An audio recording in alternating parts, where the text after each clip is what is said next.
बोली वो बात हजम नहीं हो रही है। एविएशन एक्सपर्ट बोलते हैं कि बर्ड हिट हुआ, दो इंजन होते हैं, दोनों इंजन पे एक साथ बर्ड हिट कैसे हो सकता है? ये ड्रीम लाइनर अगर एक भी इंजन काम करता रहे तो ये लैंड कर सकता है, ये सेफ हो सकता है। तो इसमें हमारा जो दिमाग है ये कहते हैं इस पे आतंकवादी एंगल को हम छोड़ नहीं सकते हैं। और जिस प्रकार से हम हमारे ऊपर धमकियां, चाहे वो खालिस्तानी हो चाहे जो भी देश के दुश्मन हो, प्रकार वो हमें धमकियां देते हैं। हमारे साथ है जो जीएस बाबा के पास जाएंगे।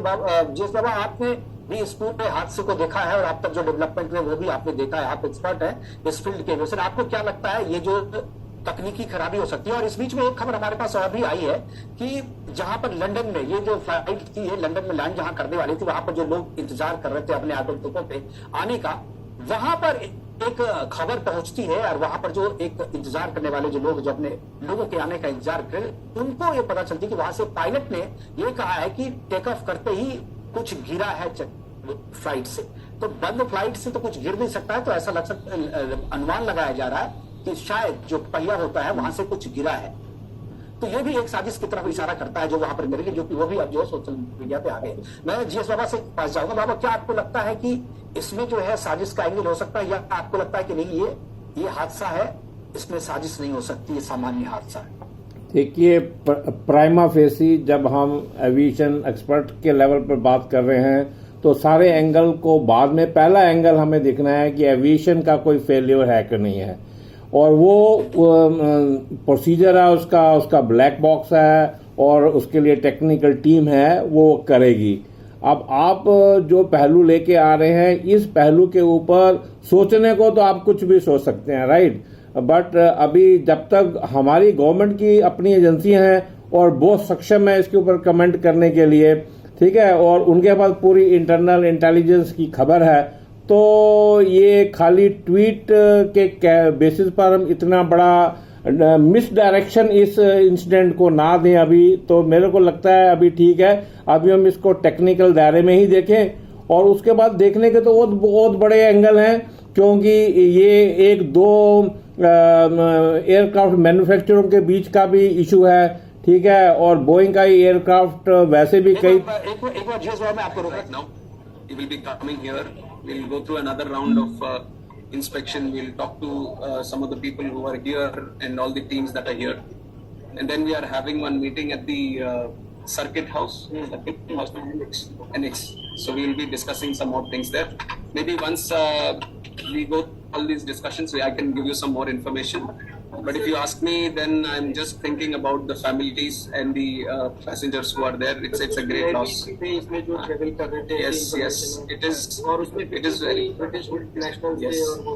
I'm very sad to know that Vijay Rupani ji, Chief Minister, was also there, and like you're mentioning, other nationals were also there. Children were also there. I would only say that each and every life is precious to us. Each and every one is a very important person to us. So it's an incident which has shaken the nation also. Everyone has expressed their grief. Seriously इस घटना को लिया जा रहा है क्योंकि इतनी technology होने के बावजूद इस तरह की घटना होना तो वो एक अपने आप में बड़े सवाल है। Yes. I'll only give one line to what you have asked right now. We are going to do a fair and thorough investigation. We are not going to spare anyone. We are not going to leave any stone unturned. We'll do properly according to the protocol, and we are going to go to the depth of why this incident has happened. That much I can tell you. बस अभी इतना। तो मंत्री कह रहे हैं कि हर angle से जांच की जाएगी और किसी भी स्टोन को नहीं छोड़ा जाएगा, और साजिश की बात जो इससे पहले जो राज्य मंत्री ने बताया, तो उस एंगल से भी जांच की जाएगी। जीएस बाबा हमारे साथ बोल रहे थे। जी सर, अपनी बात पूरी करें। हाँ, राइट, जैसे मैं कह रहा था, God blessing are there, the minister साहब बीच में आ गए, तो वो उन्होंने भी मेरी बात को एंडोर्स ही करा कि उनकी इन्वेस्टिगेशन चल रही है, और उनकी, मैं बताऊं कि एविएशन एक 100% फूल प्रूफ सिस्टम है और प्रॉपर उसका प्रोटोकॉल है, और इंटरनेशनल लेवल के ऊपर हमारा एक प्रोटोकॉल है, उस प्रोटोकॉल को फॉलो करेंगे। उसके बाद अगर लगता है कि टेक्निकली कोई फॉल्ट फॉरेन बॉडी से हुआ है तो वो भी पता लग जाएगा, अगर कोई सिस्टमेटिक फेलियर है वो भी पता लग जाएगा, और फिर हमारे पास इंटेलिजेंस एजेंसियां हैं और आप ये सब जो मुद्दे उठाए हैं, ठीक है, इसको उठाना, उनकी नज़र में लाना हमारी ड्यूटी है। उसके बाद जब तक गवर्नमेंट की कोई रिपोर्ट ना आए, हम इसको कोई कलर ना दें, तो मेरे हिसाब से टेक्निकली वो हर आदमी उसको अप्रिशिएट करेगा। Right, thank you. बिल्कुल बिल्कुल बिल्कुल ठीक है। हमारे साथ असगर खान साहब भी है, मुस्लिम स्कॉलर प्रचार पर। मैं असगर साहब आपके पास आना चाहूंगा। जो जीएस बाबा कह रहे हैं, ठीक है, जांच के बाद सब चीज पता चलेगा, वो इस एंगल पे नहीं जाना चाहते जिस साजिश की तरह कह रहे हैं, लेकिन साजिश है जो चीजें, अगर चीजों को एक के बाद एक आप जोड़ेंगे तो आपको लगेगा कि शायद इस पर भी चर्चा होनी चाहिए। जैसा कि अभी मैंने अकबर वाला जो कि रॉ के जो है पूर्व अधिकारी है, उन्होंने भी कहा। मैं एक चीज आपसे जानना चाहूंगा, मैं आपसे इन तकनीकी चीजों के बारे में नहीं, ये जो हादसे के बाद सोशल मीडिया पे जिस तरीके से भारत के भीतर का पाकिस्तान जो है वो जाग जाता है और जिस तरह के ट्वीट करने लग जाता है, मैं उस पर आपकी प्रतिक्रिया चाहूंगा कि ऐसे लोगों को क्या करा। इस बीच में आपको मैं रुकूंगा, एक बड़ी खबर हमारे पास आ रही है।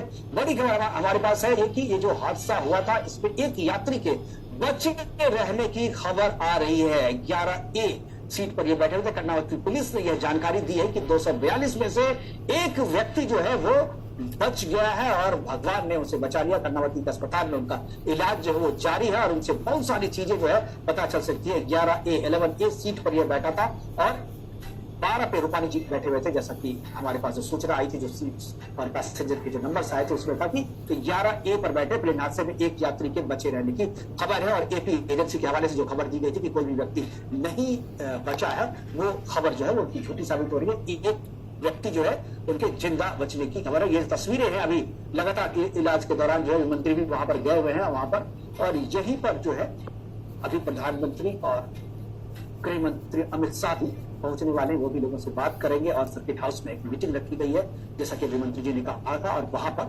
हाई लेवल मीटिंग होगी। उसमें सभी तरीके के निर्देश आगे क्या करना है इसकी जानकारी भी दी जाएगी और आगे कोर्स ऑफ एक्शन के बारे में भी वहां पर फैसला किया जाएगा। कर्नावती अस्पताल में इलाज जारी है। एक यात्री के बचे रहने की खबर आई है। गुजरात पुलिस, कर्नावती पुलिस ने यह जानकारी हमें दी है अभी अभी। 11A जो है, 11A सीट पे जो व्यक्ति बैठे हुए थे, जो यात्री बैठे हुए थे, उनकी जान बची है और वो अभी इलाज चल रहा है, वो नॉर्मल है, आउट ऑफ डेंजर है, ये भी उन्होंने कहा है। विश्वास कुमार वो खुशकिस्मत यात्री हैं जो इस हादसे में बचे हैं और वो बहुत कुछ कह सकते हैं। हालांकि अभी अस्पताल में उनका इलाज चल रहा है, वो खतरे से बाहर भी बताए गए हैं और उनसे बातचीत की जाएगी। उनसे बहुत सारी जानकारी जो है वो करेंगे और उनसे बाकी लोग भी जो है वो भी मिलने के लिए जाएंगे और उनसे बात पूछेंगे और आखिरी क्षण में जो हुआ उसका वो तस्दीद है, वो बहुत सारी चीजें बताएंगे। और बहुत सारे लोग जो है इस प्लेन पे इससे पहले जो आ रहे थे, जा रहे थे, उन्होंने भी अपने वीडियो जो है सोशल मीडिया पे डाले, उनसे भी बात करेंगे। मुस्लिम स्कॉलर हमारे साथ असगर खान साहब जुड़े हुए, उनसे जो सवाल पूछा था। असगर साहब, ये जो पाकिस्तान तो एक है हमारा पड़ोस है, एक जो भारत के भीतर में पाकिस्तान है, उसके रिएक्शन के बारे में चाह रहा था क्योंकि उनका इलाज कैसे करें। देखिए मुकेश भाई, अभी हमारे बुजुर्ग जीएस बाबा साहब तशरीफ रखते हैं। भाई सलीम है, करीम है, तो मैं कैसे नहीं जोड़ूं इसको? बिल्कुल नहीं जोड़ सकते। हमारे साथ हमारे बगल में लोग चल रहा है, एक भी वैसा व्यक्ति अब नहीं है जिसको आप कह के नहीं जोड़े। अब देखिए क्या लिखा मेरे मोदी की सलाह। इसका मतलब सुनिए, इसका मतलब अगर आप ऐसे लोगों को टेररिस्ट कहते हैं, फॉर एग्जाम्पल मैं आपको एक मिसाल दे रहा हूँ, अगर आप ऐसे लोगों को टेररिस्ट कहते हैं तो आप मुझे भी कह रहे हैं। अगर आप कम्युनिटी को छोड़ रहे हैं तो मैं भी आपने कहा कि आपको मुसलमान हिंदुस्तान में आपको दिखूंगा, अगर आप उसका सपोर्ट करेंगे तो मैं आपको बोलूंगा, लेकिन आप अगर आपने कहा कि आपको मैंने आपको बार बार अपने प्रोग्राम में कहा है कि आप अच्छे मुसलमान हैं, अच्छे बुरे समय फर्क जो करना चाहते हैं, ये बात तो मैं बार कहता हूँ आपसे। फिर ये कहिए कि इंसान गलत होते हैं, मजहब गलत नहीं होता। आप ये मत कहिए कम्युनिटी गलत नहीं होती। कम्युनिटी गलत नहीं होती, लेकिन मैं जो कह रहा हूं, बार-बार इस पे कितनी बार बहस हो चुकी है। मैं आपकी मुखालफत जब करूंगा जब आप उसको कम्युनिटी से जोड़ेंगे। एक इंसान में हर एक जब कह रहे हैं कि हर एक व्यक्ति वही जावेद निकल रहा है।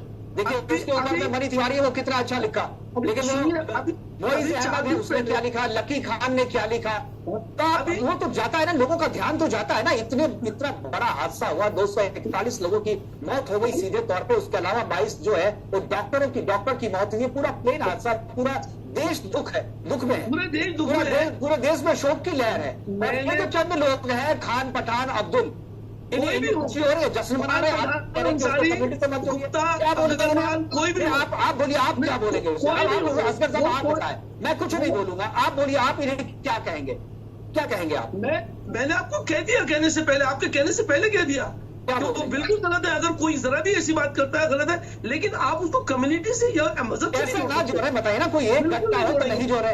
आप अरे तो मैं मैंने कहता हूं, 50 घटनाओं, मैं 100 आपसे- घटनाओं को छोड़ करके अरे भाई, नहीं मुकेश साहब, मैं कहता हूं ना आपसे, फिर आप मुझे भी टेररिस्ट कहिए मैं ना। आपको कैसे कहूँ? कहिए आप मुसलमान अगर से- ऐसा अगर लिखते सब मैं आपको मुसलमान टेररिस्ट होते हैं, टेररिस्ट तो आप हमारे साथ अरे नहीं भाई बैठे सब होते। होते हैं तो मैं भी तो मुसलमान हूँ। आप कहिए, आप कहिए। मैंने ये नहीं कहा, मैं कहा कि सब मुसलमान नहीं है टेररिस्ट, लेकिन जितने टेररिस्ट हैं वो सब मुसलमान है।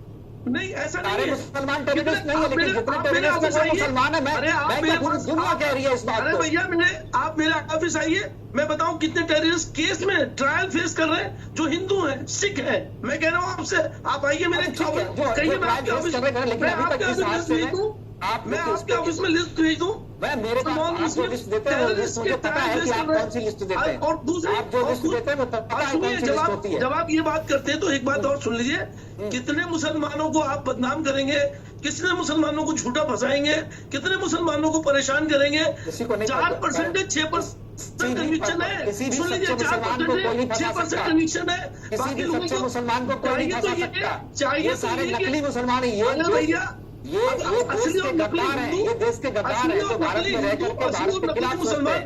ये आप भारत के निकालिए, भीतर हमें तो रहने पता वाले नहीं। पाकिस्तानी आप मानसिकता के हिंदू लोग भी हैं, हैं, इसलिए इनको एक्सपोज मुसलमान करना भी है, जरूरी है। भाई है।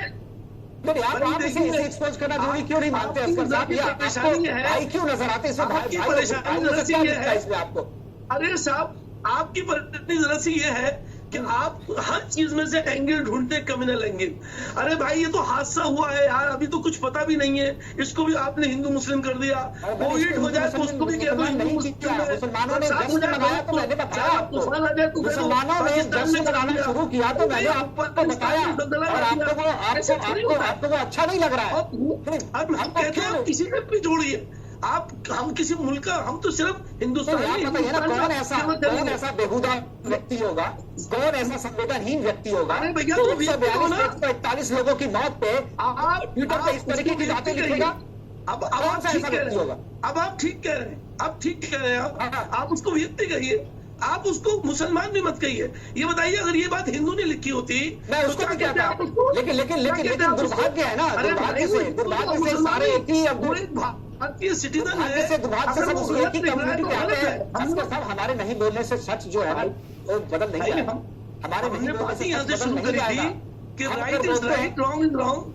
मुकेश भाई, वही बात मैं भी कर रहा हूँ, हर चीज को right is communal right, angle wrong नहीं इज लिया रॉन्ग, वही बात मैं भी कर रहा हूँ। जा रहे हैं हॉस्पिटल, और ये खबर भी आगे में आपको बताएंगे। वक्त एक छोटे से ब्रेक का, हमारे सारे मेहमान हमारे साथ बने रहेंगे, जाइएगा कहीं नहीं, तुरंत वापस आते हैं तो इसी तरीके से चर्चा जाएंगे। जाएगा।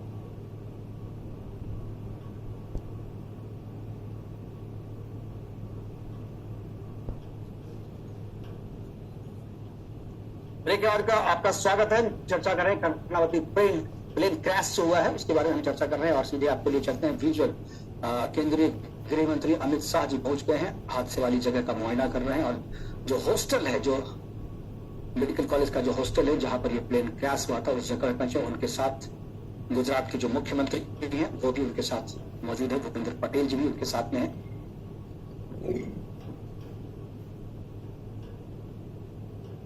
और ये सीधी तस्वीर है आपको घटना वाली जगह से दिखा रहे हैं, जहां पर केंद्रीय गृह मंत्री अमित शाह पहुंचे हैं, उनके साथ मुख्यमंत्री भूपेंद्र पटेल गुजरात के, वो वहां पर मौजूद हैं। और चर्चा में हमारे साथ तीनों मेहमान बने हुए हैं, और असगर खान साहब, जीएस बाबा और विनय कुमार ब्याला जी के पास मैं एक बार जाऊंगा वापस।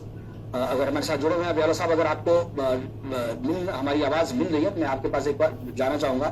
जो बात अभी मंत्री जी ने कहा आपने उन्हें भी सुना, और इससे पहले जो राज्य मंत्री थे, नागरिक उड्डयन मंत्री, उनको भी आपने सुना। इन दोनों के कहने के बाद से जो अभी जो हादसे की जो खबर हो, जिस तरीके से देश में जो कहते हैं कि भारत के भीतर का जो पाकिस्तान है वो जिस तरीके से जश्न मना रहा है, आपको मैं चाहूंगा कि उस पर आपकी टिप्पणी हो। देखिए, मैं हर बार आपके चैनल पे आता हूँ तो स्वर्गीय जनरल रावत, हमारे जो आर्मी कमांडर आर्मी चीफ थे, उनकी एक बात हमेशा कहता हूँ। उन्होंने कहा था देश को खतरा सिर्फ दो फ्रंट पे नहीं है, उन्होंने 2.5 फ्रंट कहा था। उन्होंने कहा था 2.5 फ्रंट, जो 0.5 फ्रंट कहा था वो कहा था तो देश पे रहकर देश के विरोध में काम करते हैं, देश के खिलाफ काम करते हैं, उसमें कई लोग हो सकते हैं, उसमें ISI के एजेंट भी हैं, उसमें खालिस्तानी भी हैं, उसमें नक्सलाइट्स भी हैं। तो हम कभी भी ऐसे बड़े हादसे पे हम उसको नजरअंदाज नहीं कर सकते हैं, क्योंकि देश विरोधी ताकतें हैं, सशक्त है। मैंने पिछली बार सुरेश जी के साथ मैं बात कर रहा था चैनल पे, आज देखिए मैं बनारस का रहने वाला हूँ, और बनारस से एक जासूस पकड़ा जाता है, वो व्यक्ति है जो हमारे इर्द गिर्द रहता है। क्या हम उसके ऊपर शक कर सकते हैं? लेकिन अब समय आ गया है, हमें शक करना ही होगा। अगर हमें देश को सुरक्षित रखना है तो हम आंख बंद नहीं कर सकते हैं। वह देश विरोधी ताकतें जो देश में सक्रिय है और मौका मिलते ही काम करती है, हम उनसे नजरअंदाज नहीं कर सकते हैं। मैं आज सिक्योरिटी जो एविएशन एक्सपर्ट्स हैं उनसे भी बात कर रहा था। देखिए, हवाई जहाज जब चलने के लिए तैयार होता है, उसकी एक टीम होती है जो हवाई जहाज को फिटनेस का सर्टिफिकेट देती है, और वो फिटनेस का सर्टिफिकेट पायलट को देती है। पायलट साइन करता है जब हवाई जहाज टेक ओवर करता है। तो 10 मिनट बाद ही 10 मिनट पहले दिया गया उस एक्सपर्ट टीम ने, जो टेक्निकल टीम होती है, जब हवाई जहाज हैंड ओवर करती है, पायलट टेक ओवर करता है और उसके बाद वो फ्लाइट शुरू करता है, और 5 मिनट के अंदर फ्लाइट 600 फीट ऊपर भी नहीं जाती, गिर जाती है। और इसको टेक्निकल हादसा हो सकता है, जैसे किसी ने कहा बर्ड हिट। अब 2 इंजन का हवाई जहाज है ड्रीमलाइनर, दोनों पे कैसे बर्ड हिट हो गया, टेक ऑफ नहीं कर पाया। ठीक है, जो एविएशन एक्सपर्ट्स हैं, मेरे भी बहुत ज्यादा परिचित एविएशन एक्सपर्ट से दिन चर्चा की, लेकिन मैं चूंकि सुरक्षा की दृष्टि से समाज को देखने वाला व्यक्ति हूँ, और मैं उस दृष्टि से देखता हूँ कि इसको हम नजरअंदाज नहीं कर सकते हैं। और मुझे विश्वास है सरकार भी इसको नजरअंदाज नहीं करेगी। लेकिन हादसा गुजरात में होता है। गुजरात एक बहुत ही संवेदनशील, आपने पुराना इतिहास, बिल्कुल जब भी आतंकवादी ताकतों को मौका मिला उन्होंने गुजरात को ही चुना, आज फिर गुजरात को ही चुना गया। हमारे साथ हमारे पास एक और बड़ी खबर आ गई है। जो व्यक्ति, जो खुशकिस्मत जो व्यक्ति जो बचे, उनका नाम हमने शायद पहले गलत कहा था, रमेश विश्वास कुमार, ब्रिटिश नागरिक हैं और वो ठीक ठाक हैं। और अभी जो है वो एकमात्र जो है प्लेन हादसे में एकमात्र जो यात्री जो बचे हैं, रमेश विश्वास कुमार, ब्रिटिश नागरिक हैं। ये उनका विजुअल है, वो बिल्कुल सामान्य है, नॉर्मल है, चल रहे, ये उनके विजुअल है। कर्नाटक पुलिस ने यह जानकारी दी है और उनके बचे रहने की खबर है। उनसे बहुत सारी चीजें जो है उनसे पता चल सकती है कि, और यही वो व्यक्ति है जो आप देख रहे हैं, यही वो व्यक्ति है जो इस हादसे में बचे हुए एकमात्र, ये उनका टिकट, उनका बोर्डिंग पास है, जिसमें उनका नाम रमेश विश्वास कुमार है, जो ब्रिटिश नागरिक हैं और यहाँ से सीधा लंदन जा रहे थे। और लंदन से बात एक जो याद आ रही है, जो अभी हमें कहा था, मैं उससे एविएशन एक्सपर्ट जो हमारे हैं उनसे भी बात करूंगा। रमेश विश्व कुमार है जो ब्रिटिश नागरिक है, जो एकमात्र व्यक्ति 11A सीट नंबर उनका है, वहां पर वो बैठे हुए थे। और जैसा कि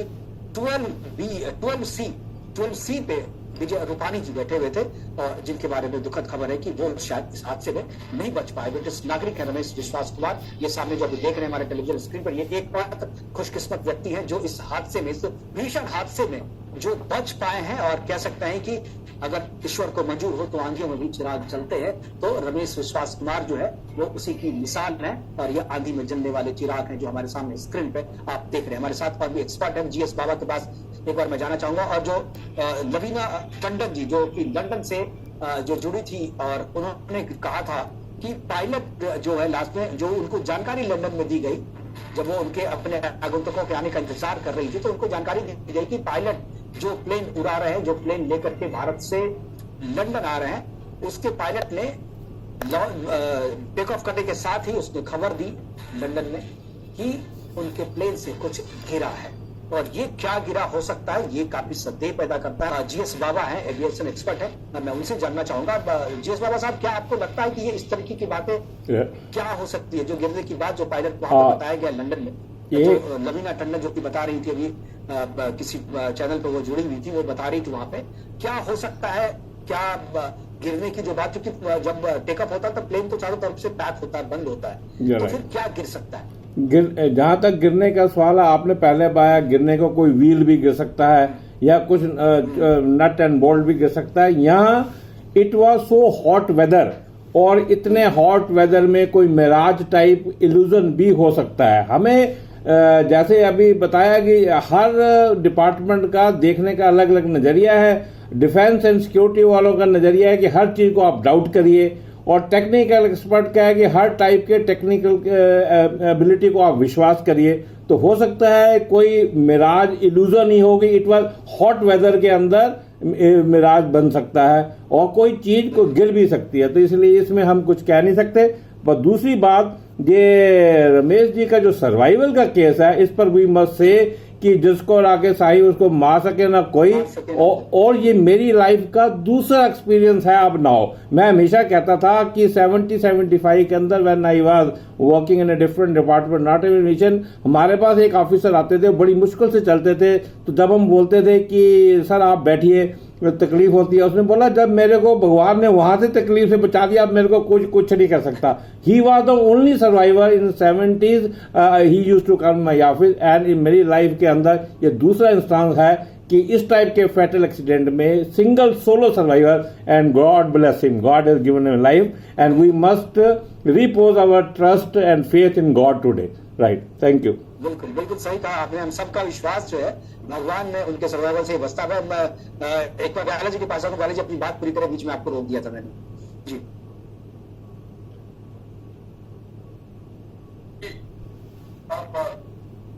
को बहस चल रही थी कि हमारे जो मुस्लिम फ्रेंड थे जी, तो हम ये कहना चाहते हैं हम किसी पे शक नहीं करते हैं, और ये दायित्व स्वयं उनके समाज का है कि वो ये समाज को बताएं कि उनके लोग देशद्रोही नहीं है। पीड़ा तब होती है जब उनके लोग देशद्रोह में पाए जाते हैं। हम लोग एक सामान्य सभ्य नागरिक हैं, किसी के ऊपर सब आती है और सबका सम्मान, तो लेकिन उस समाज के का दायित्व ज्यादा बढ़ जाता है यह बताने के लिए कि हम देश के अलग नहीं है। और जैसे मैंने बताया, मेरा एक छोटा सा शहर बनारस है, वहां से एक जासूस पकड़ा जाता है। अब वो एक सामान्य मोहल्ले में रहने वाला आदमी है, वो कहाँ से मोटिवेट होता है, कहाँ से लोगों से जुड़ता है। तो इन बातों को क्लियर करने की जिम्मेवारी तो समाज के उन वरिष्ठ लोगों की है। मैं मुस्लिम समाज का बड़ा ही रिस्पेक्ट करता हूँ, क्योंकि मेरे सेना में इतने बड़े बड़े अधिकारी जो है, general Jameel Mahmood army commander हुए हैं, नसरुद्दीन शाह के ब्रदर जहीरुद्दीन शाह अलीगढ़ मुस्लिम विश्वविद्यालय के वाइस चांसलर भी थे, और जनरल अता हसनैन जो बहुत बड़ा नाम है। बहुत अच्छे मुस्लिम लोग हैं जो सेना में बड़े बड़े जनरल्स हैं, और उनका अपार सम्मान है। तो हम किसी को शक नहीं करते, लेकिन शक तब पैदा हो जाता है जब कुछ लोग ऐसे पकड़े जाते हैं। तो मेरा तो निवेदन यही है उस समाज के वरिष्ठ लोगों से कि आप अपना दायित्व निभाएं, और आप कभी